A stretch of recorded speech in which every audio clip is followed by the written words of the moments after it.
এবং ভারতীয় গোয়েন্দা সংস্থা রয়ের অধীনে মুজিব বাহিনী নামে একটি বাহিনী গঠন করা হয়, যারা পরবর্তীতে রক্ষী বাহিনী নামে বাংলাদেশের প্রায় শত শত হাজার হাজার যুবককে হত্যা করেছে। যদিও ওই সমস্ত যুবকেরা ছিল বামপন্থী, তারাও কার্ল মার্কস এবং লেনিনের মতবাদে প্রভাবিত হয়ে এই দেশে সমাজতন্ত্র প্রতিষ্ঠা করতে চাইতো, কিন্তু তারা তৎকালীন সরকারের বিরোধী হওয়ায় তৎকালীন সরকারের রক্ষী বাহিনীতে ওই সমস্ত উচ্চশিক্ষিত তরুণদেরকে হত্যা করে, যার ফলশ্রুতিতে বাংলাদেশে দুর্ভিক্ষ দেখা দেয় 1974 সালে। তাহলে এই যে বাংলাদেশের অবস্থা সার্বিক 1947 থেকে 1975 পর্যন্ত যদি আমরা ধরি, গণনা করি, তাহলে এই অবস্থার ভিত্তিতে আমাদের কাছে যেটি শিক্ষণীয়, সেই শিক্ষণীয় বিষয়গুলোকে সামনে রেখেই আমি বাংলাদেশের জন্য কিছু প্রস্তাবনা বা আমরা কেমন বাংলাদেশ দেখতে চাই সেটি তুলে ধরার চেষ্টা করব।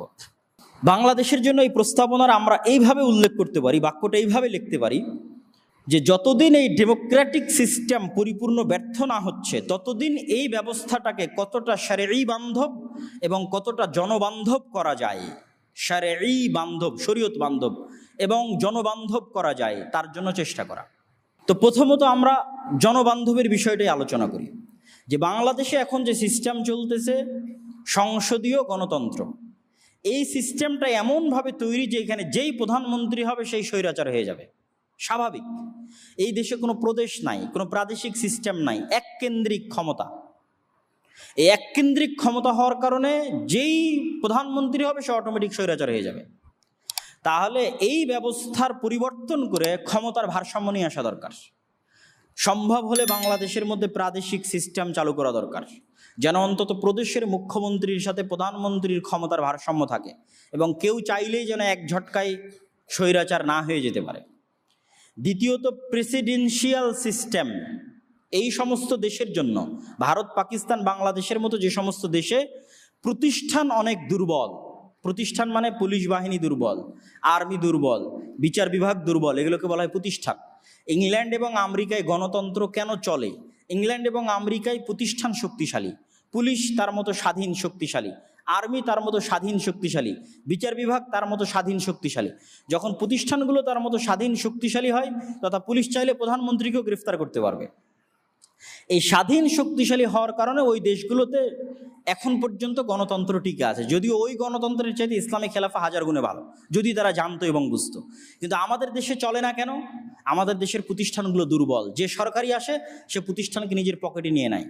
যেমন গত 15 বছরে এই সরকার পুলিশকে নিজের ব্যক্তিগত বাহিনীর মতো ব্যবহার করেছে, র্যাবকে ব্যক্তিগত বাহিনীর মতো ব্যবহার করেছে, তথা পুলিশের কোনো স্বতন্ত্রতা নাই, র্যাবের কোনো স্বতন্ত্রতা নাই, বিচার বিভাগের কোনো স্বতন্ত্রতা নাই।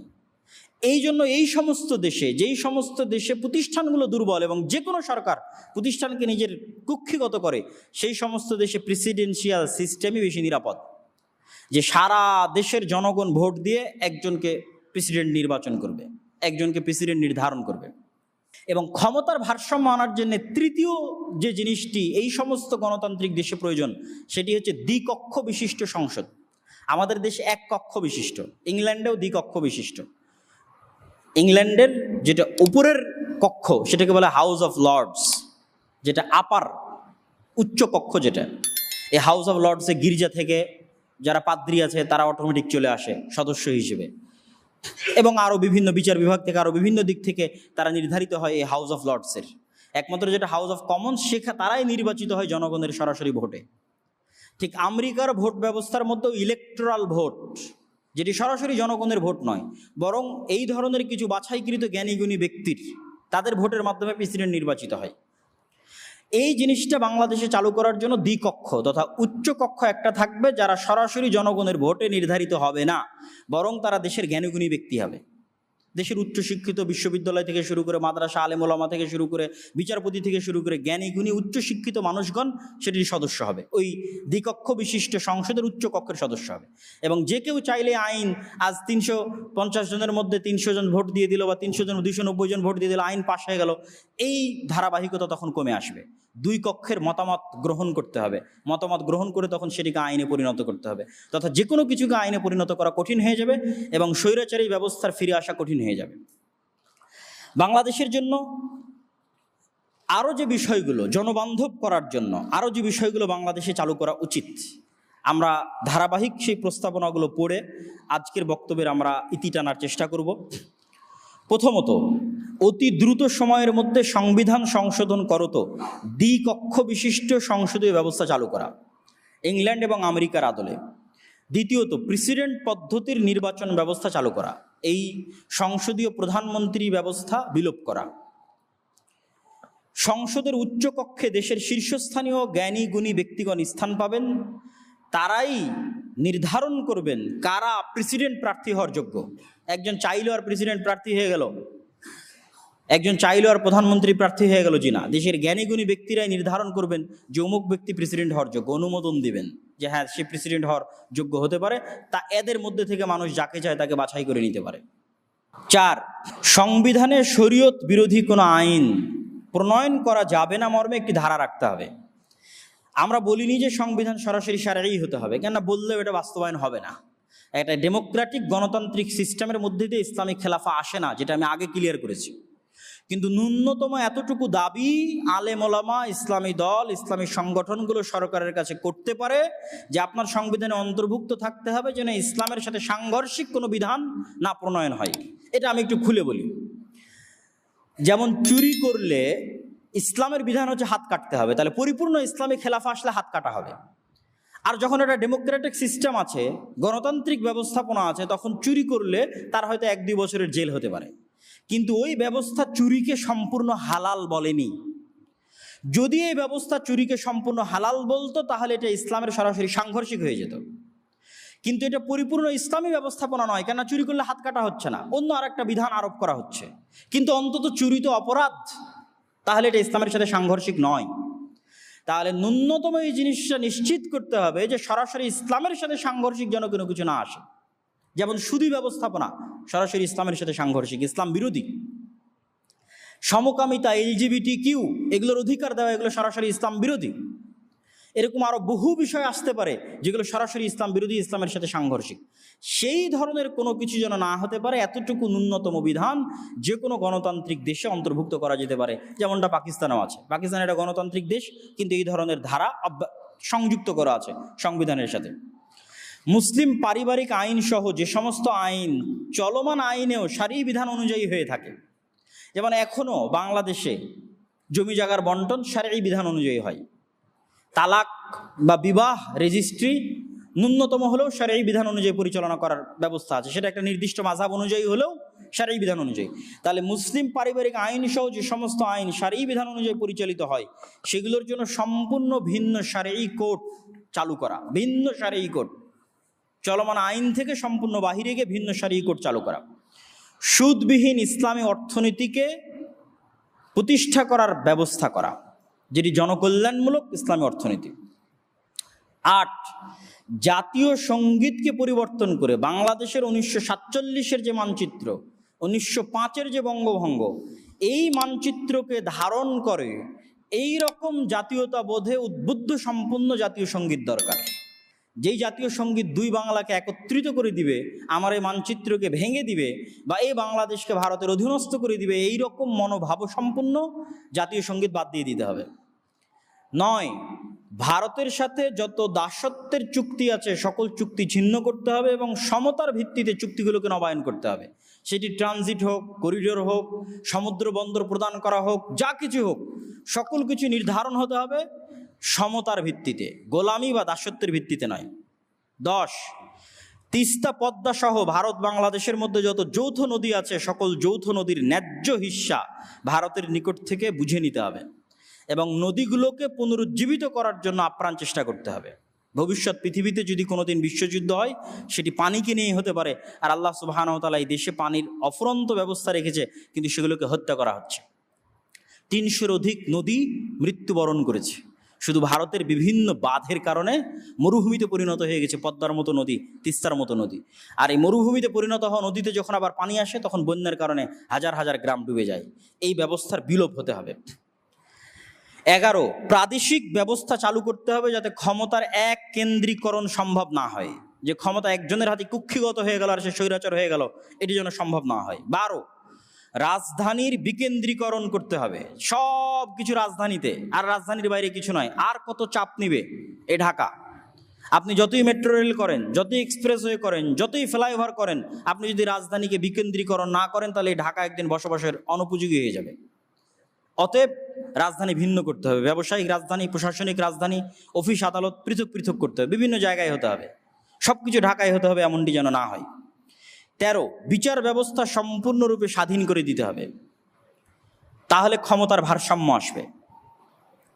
14, পুলিশ বাহিনীকে সংস্কার করত জনবান্ধব হিসেবে গড়ে তুলতে হবে এবং পুলিশকে যেন কেউ রাজনৈতিক স্বার্থে ব্যবহার না করতে পারে, এই জন্য পুলিশকে একটা স্বতন্ত্র বাহিনী হিসেবে গড়ে তুলতে হবে। যেমন আর্মি একটা স্বতন্ত্র বাহিনী, পুলিশকে এরকম স্বতন্ত্র বাহিনী হিসেবে গড়ে তুলতে হবে, যেন তারা কারো রাজনৈতিক স্বার্থ চরিতার্থের জন্য জনগণের উপর গুলি না চালায়। 15, বিচার বহির্ভূত হত্যা এবং গুম সম্পূর্ণরূপে নিষিদ্ধ করতে হবে, যা গত 15 বছরে এই সরকারের কালচার ছিল, এবং 1971 থেকে 1975 যে সরকার ছিল তাদেরও কালচার ছিল গুম করা, হত্যা করা। আর বলা যে বন্দুক যুদ্ধে মারা গেছে, র্যাবের সাথে বন্দুক যুদ্ধে মারা গেছে, সম্পূর্ণ বানোয়াট এবং মিথ্যা কথা। ইচ্ছাকৃত হত্যা করা হয়েছে, লেখা হয়েছে বন্দুক যুদ্ধে মারা গেছে। বিচার বহির্ভূত হত্যা শুধুই হত্যা, বিচার বহির্ভূত হত্যা শুধুই হত্যা, আর কিছু না। একজন মানুষকে দেশের প্রধান চাইলে হত্যা করতে পারে না, বিচার ব্যবস্থার মধ্যে অন্তর্ভুক্ত করে তার বিচার হতে হবে, এটি ইসলামও বলে। ইসলামেও বিচার বহির্ভূত হত্যা শুধুই হত্যা, নিছক হত্যা। খলিফা চাইলে একজন মানুষকে হত্যা করে দিল, জি না।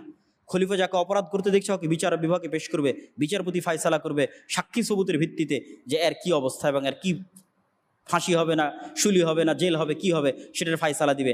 এর একচ্ছত্র মালিকানা কারো কাছে নাই, চাইলেও একজনকে উঠিয়ে নিয়ে গেল আর গুলি করে হত্যা করে দিল, চরম মানবাধিকারের লক্ষণ এবং ইসলামেরও লঙ্ঘন। ইসলামে এটি নিছক হত্যা এবং সবচেয়ে ভয়াবহ অপরাধ হচ্ছে হত্যা। শিক্ষা ব্যবস্থা এবং পাঠ্যপুস্তক নতুন করে ঢেলে সাজাতে হবে, কর্মমুখী, জ্ঞানভিত্তিক এবং আদর্শ ও নীতিভিত্তিক শিক্ষা ব্যবস্থা গড়ে তুলতে হবে। কর্মমুখী মানে আমাদের দেশের শিক্ষা ব্যবস্থা হচ্ছে মানুষ এখান থেকে পড়বে আর শুধু সরকারি চাকরি নেবে, আর কারো কোনো লক্ষ্য উদ্দেশ্য নাই। পড়াশোনা করবে, বিসিএস হবে আর সরকারি চাকরি নেবে বা অন্য কোনো কোম্পানিতে চাকরি করবে। এই যে চাকরি কেন্দ্রিক যে মানসিকতা, এটার থেকে বের হয়ে কর্মমুখী শিক্ষা ব্যবস্থা হতে হবে। মানুষ পড়বে, পড়ে নিজের মতো ব্যবসা করবে, কাজ করবে। যত উন্নত পৃথিবী আছে আজকের আধুনিক বিশ্বে, ভারতের বেঙ্গলোর, হায়দ্রাবাদ, তারা হচ্ছে আইটি সেক্টর দখল করে নিয়েছে সারা পৃথিবীর, শুধু মানুষকে কর্মমুখী শিক্ষা দিয়ে। সরকারি চাকরি কেন করা লাগবে?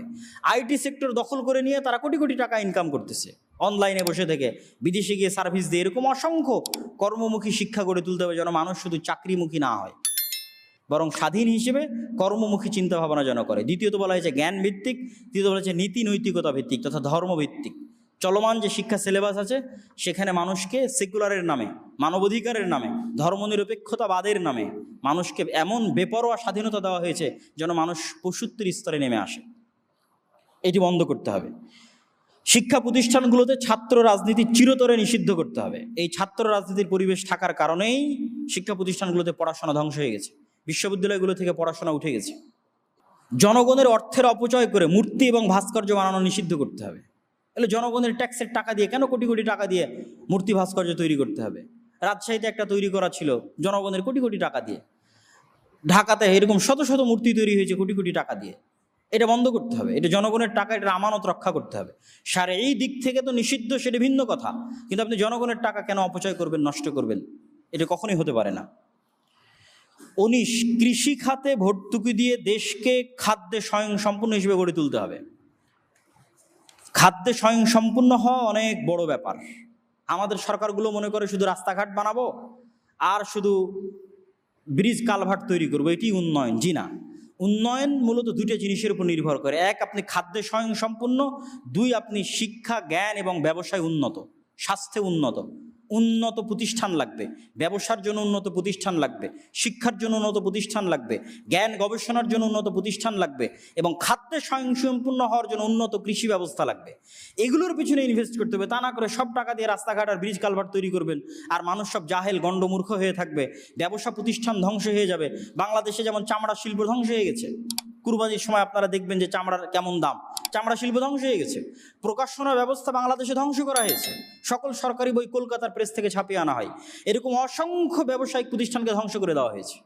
তাহলে আপনার ইনভেস্টটা হতে হবে ব্যবসায়িক প্রতিষ্ঠান গড়ে তোলার জন্য, ইনভেস্ট হতে হবে উন্নত শিক্ষা প্রতিষ্ঠান গড়ে তোলার জন্য, ইনভেস্ট হতে হবে উন্নত স্বতন্ত্র স্বাধীন খাদ্য ব্যবস্থায় স্বয়ংসম্পূর্ণ হওয়ার জন্য। সর্বশেষ, বক্তব্যের সর্বশেষের আবেদন সেটি হচ্ছে বাংলাদেশের আজকের যে অবস্থা, আজকের যে অবনতি, গত 15 বছর আমরা যে জুলুম এবং শাসন দেখেছি, বা 1971 থেকে 1975 যে জুলুম শাসন দেখা গেছে, সেটি মূলত বাংলাদেশকে বিভক্ত করার কারণে দেখা গেছে। মুক্তিযুদ্ধ এবং রাজাকারের উপর ভিত্তি করে বাংলাদেশকে বিভক্ত করে শাসন করতে চাওয়া হয়েছে, যা বাংলাদেশের জন্য ছিল সবচেয়ে ক্ষতিকর। এই জন্য নতুন যারা ক্ষমতায় আসতেছে তাদের প্রতি আমাদের আহ্বান থাকবে, বাংলাদেশের মানুষকে যেন শুধু বাংলাদেশি হিসেবে দেখা হয়। কে মুক্তিযুদ্ধ করেছে, কে মুক্তিযুদ্ধ করেনি, কে রাজাকার ছিল, কে রাজাকার ছিল না, কে এই কোটা আন্দোলনে শরিক হয়েছে আর কে কোটা আন্দোলনে শরিক হয়নি, এগুলোর ভিত্তিতে যেন মানুষকে বাছ বিচার না করা হয়। মানুষকে যেন তার যে ন্যায্য অধিকার, সেই ন্যায্য অধিকার দেওয়া হয় এবং সবার প্রতি সমান দৃষ্টি রাখা হয়। এবং কারো যদি কোনো দলীয় পরিচয় থেকে থাকে তাহলে সেটিকে ক্ষমা সুন্দর দৃষ্টিতে যেন দেখা হয়। কেউ যদি রাজাকার হয়ে থাকে তাকে ক্ষমা করে দিতে হবে, কেউ যদি আওয়ামী লীগ হয়ে থাকে তাকে ক্ষমা করে দিতে হবে। হ্যাঁ, নির্দিষ্ট কোনো অপরাধ করলে তার বিচার হতে পারে, যে সে হত্যার সাথে জড়িত, গুমের সাথে জড়িত, তার বিচার হবে। কিন্তু শুধু আওয়ামী লীগ করে এই জন্য তার প্রতি অন্যায়, জুলুম, অত্যাচার, অফিস আদালত, বাড়িঘর পুড়িয়ে দেওয়া, এটা ওই একই কালচার, যে কালচার গত 15 বছর ছিল। এই কালচারের মাধ্যমে কখনো দেশে শান্তি ফিরে আসতে পারে না, কখনো দেশ উন্নত হতে পারে না। অতএব এই কালচার থেকে ফিরে আসতে হবে এবং মানুষকে ক্ষমা করা শিখতে হবে।